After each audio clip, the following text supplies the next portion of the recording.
Although black men were given the right to vote right after the Civil War and black women were able to vote when white women were, it was not the reality in the South and even in places in the North. Black people were intimidated, killed, and threatened when they attempted to vote. So in the 1960s, another Voting Rights Act was passed. But still, it was hard for black people to vote. Now, one of these people was Fannie Lou Hamer. She was the youngest of 20 children of a Mississippi tenant farmer. And this is how she learned about voting. The only thing they could do to me was kill me. And it seemed like they'd been trying to do that a little bit at the time ever since I can remember. Well, I didn't know anything about voting. I didn't know anything about registering to vote. One night I went to the church. They had a mass meeting. And I went to the church. And they talked about how it was our right that was we could register and vote. They were talking about we could vote out people that we didn't want in office. We thought that wasn't right, that we could vote them out. That sounded interesting to me, and I wanted to try it.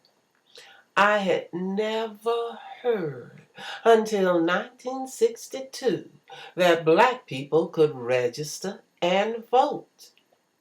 Well, when I first tried to register, it was in Indianola. I went to Indianola on the 31st of August in 1962. That was to try to register. When we got there, there was 18 of us went that day.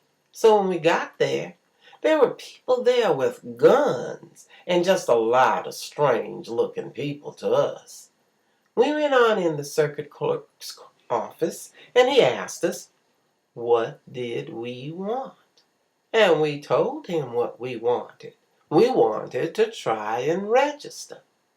He told us that all of us would have to get out of there except two. So I was one of the two persons that remained inside to try to register. We stayed in to take the literacy test. So the registrar gave me the 16th section of the Constitution of Mississippi. He pointed it out in the book and told me to look at it and then copy it down just like I saw it in the book. Put a period where a period was supposed to be, a comma and all of that. After I copied it down, he told me right below that to give a real reasonable interpretation. Then, interpret what I had read. That was impossible.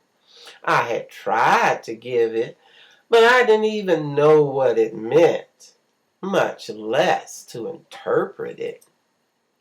But Fannie Lou kept on, and she kept on despite losing her job, her husband's support, and getting beat almost to death. Fannie Lou Hamer led voting rights actions in Mississippi, and she was able to vote.